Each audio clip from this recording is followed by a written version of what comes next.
What if I told you that one man sold the Eiffel Tower, not once, not as a metaphor, not in a movie, but twice, in real life, to real businessmen who handed over real money?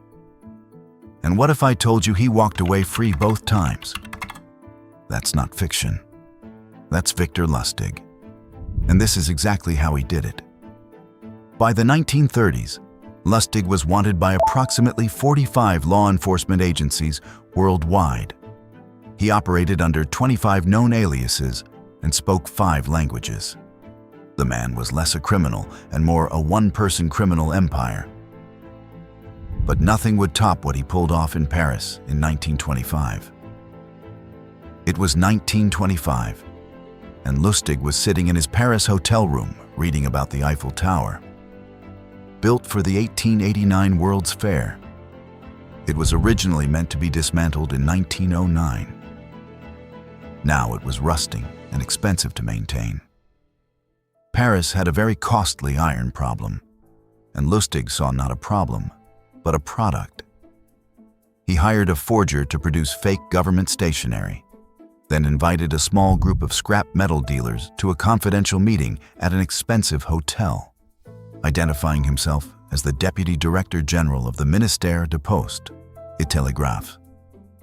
That's a fake title, a fake ministry, and a fake mission, delivered from a suite with marble floors and a chandelier. Because nothing says legitimate government official like a chandelier. He convinced the men that the Eiffel Tower's upkeep was becoming too much for Paris, and that the government wished to sell it for scrap. But because the deal would spark public outcry, nothing could be disclosed until finalized. He told them they'd been selected for their reputations as honest businessmen. Flattery, secrecy, urgency, the holy trinity of the con. To make it credible, Lustig took the men to the tower itself.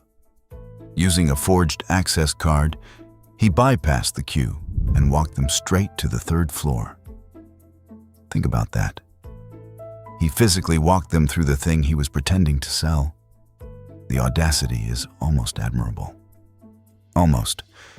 Here's where Lustig separated himself from every other con man alive.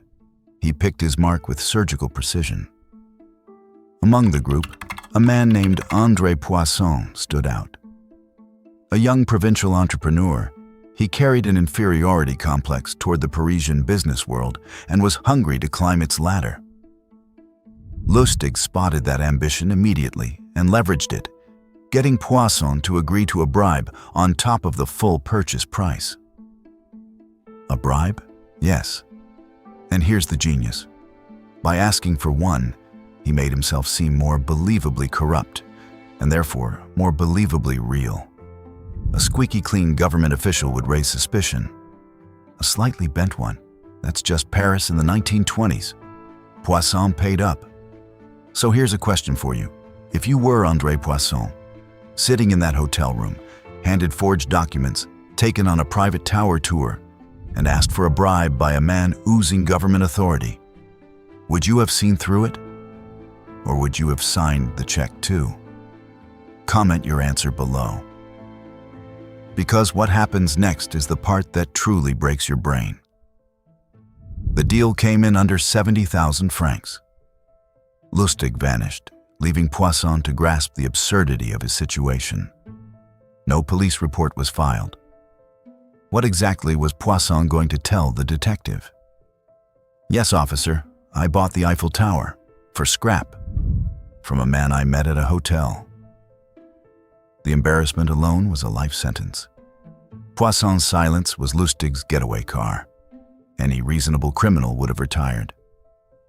Lustig was not a reasonable criminal.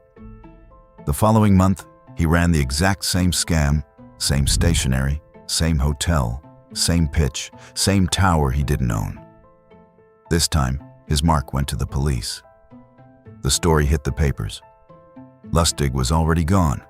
He was finally captured in 1935 after masterminding a counterfeit banknote operation so vast it threatened confidence in the American economy.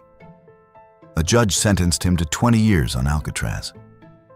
It said he kept a postcard of the Eiffel Tower on his cell wall. When he died of pneumonia in 1947, his death certificate listed his occupation as salesman. That's the whole joke and the whole eulogy at once. Here's what makes this more than a wild history fact. It's a masterclass in human psychology. He didn't hack a system. He hacked people. Greed, ambition, the fear of embarrassment. He found every lever and pulled them all at once. If you made it this far, hit subscribe, because we've got plenty more where that came from. And if you want to see how Lustig later tried to con Al Capone and somehow survived that too, let us know in the comments. That one might just top this.